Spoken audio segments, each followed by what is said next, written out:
Hello everybody, I'm going to do a review on this pen torch with soldering kit and knife from Harbor Freight. This is item number 66050. These retail on their website for $14.99. I've probably had it a good 2 years now, and I believe I was just in the store one day and they had them on some crazy sale for like $3.99 or $4.99, so I picked one up. Figured I couldn't go wrong.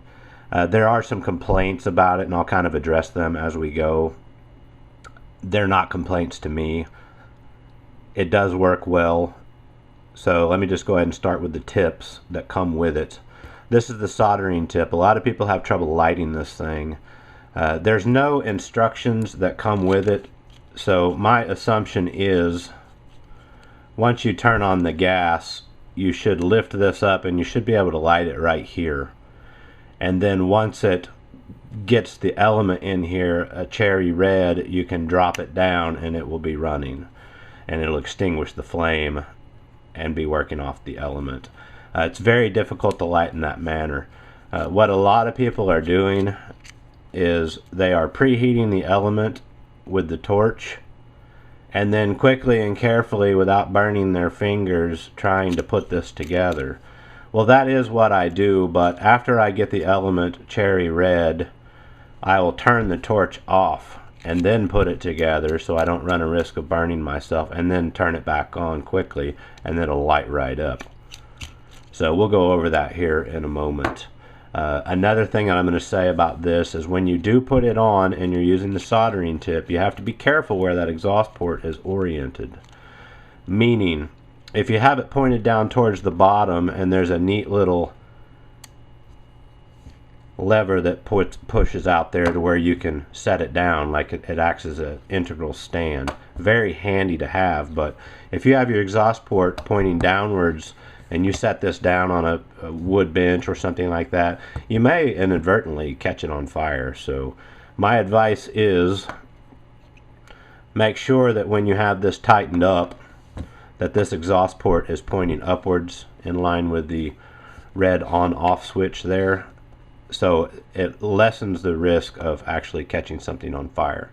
Now when you're lighting this, it's not going to be in that position, so maybe it's turned a little crooked. So just before you tighten it all the way up, go ahead and get it burning, and then take a towel or something and turn it, and then tighten it back up so you don't burn yourself when you're doing that, and then you should be good to go. There is an on-off switch right here. There's a temperature control where you can turn it up and down. Seems to work fine. Some folks complain about it losing gas over time when it's turned off. I pulled mine out of the drawer after about a year yesterday and it still had gas in it. I played with it, ran it out, refilled it, no big deal. So mine does not exhibit that problem. It runs on standard butane. You need to pick it up elsewhere. Harbor Freight does not sell this, I believe. And I've heard other complaints about the tips not fitting quite right, and it kind of leaks when you're trying to fill it. This did not do that when I bought this originally, but I had modified the tip for another lighter, and you can buy universal tips online to put on these cans to fit various orifices that you're trying to fill. I just hadn't done it yet. I've been meaning to, and I need to do that. Now the torch itself is supposed to do 2732 degrees. I can't verify that. And it's supposed to do 752 degrees on the soldering temperature. I guess that's at its max. I cannot verify that either.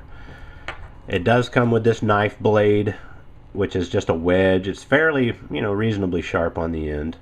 I can't think of a good application or purpose for this, so it just sits in my drawer. But the soldering tip screws off, and you can screw this knife blade on, heat it up, and do with it what you will. But for the sake of this demonstration, I'm going to just do it this way. Now I'm going to throw in some other things about soldering, tinning your tips, taking care of your tips and stuff like that, because it's all important. When you first get a new tip for your soldering iron or a new soldering iron, the first thing you want to do when it comes up to temperature is tin it with solder. You want to get solder on there as quickly as you can, and then wipe it with a sponge, damp sponge, put a little more on. Do that a few times to season the tip. If you don't do that, an oxidation layer will build up on here, and it can't even do it later on in your tip's life.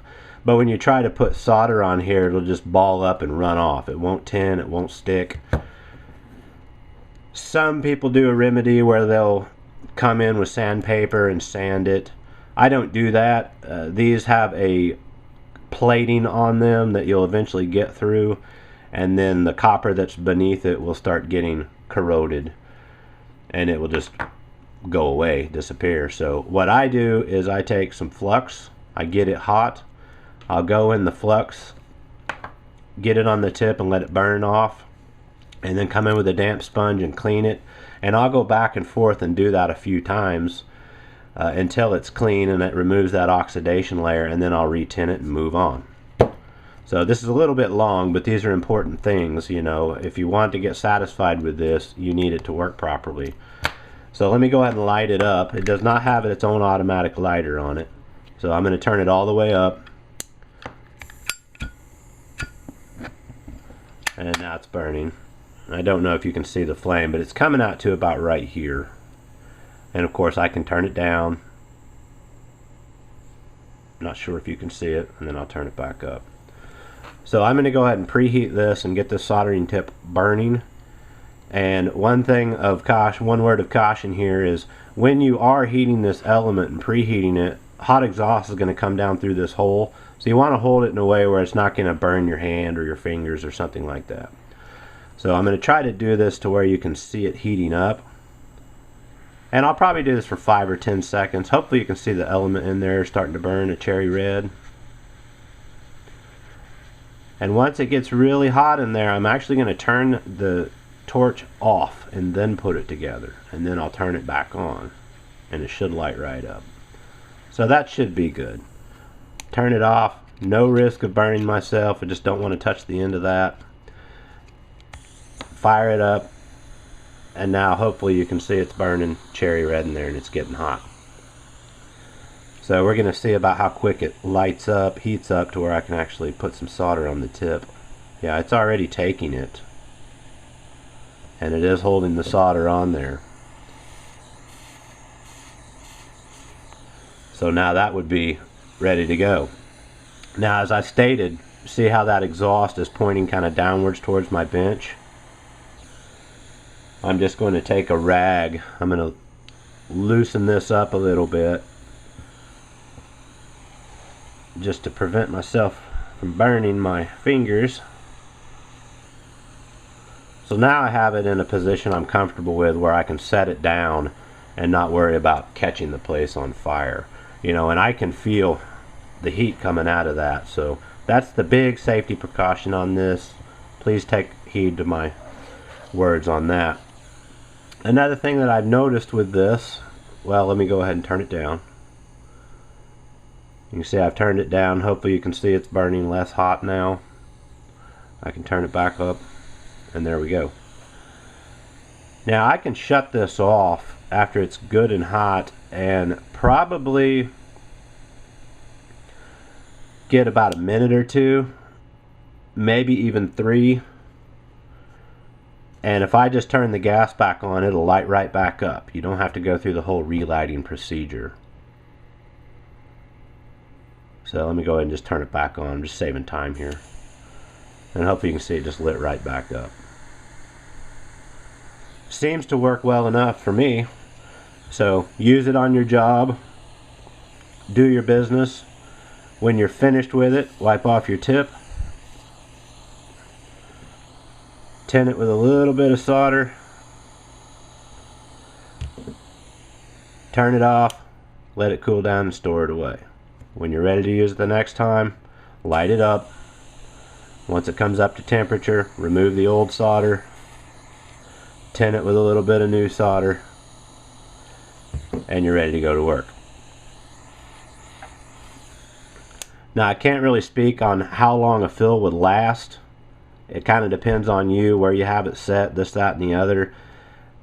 It may run out, refill it, light it back up. But when I fill items like this, I don't just push the can on there. You know, you would hold it inverted anyway. I don't just push the can on there and hold it and wait. I do about 1 to 2 second bursts. You know, 1001, 1002, let it go. and then do it again, and I'll do that 5 or 6 times. There's no sight glass window, you really can't tell when it's full, so I just put in as much as I think it'll handle, and there we go. So all in all, I think it's a good tool for the money. Once you figure out how to light it properly, it works like a dream in my opinion. You can see I turned it back on and it's still burning. So all in all, I think it's a great tool. Thanks for watching, guys, and good luck.